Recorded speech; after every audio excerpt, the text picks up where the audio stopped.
के दिस्यो के पैसा भन्ने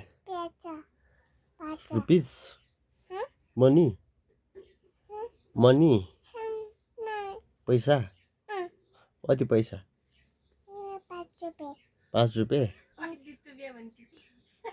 के आउँछ 5 रुपियाँले 5 रुपियाँले फुटी आउँछ कहिले आउँदैन चक्लेट मात्र आउँछ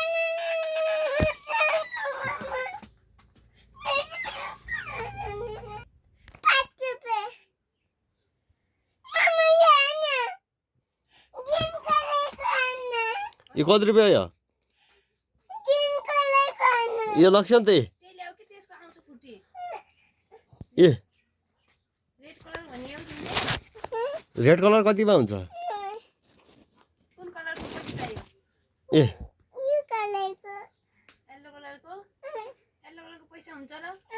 ए दिने हो त त्यो पैसा फेरि त ल्याएस् नि फेरि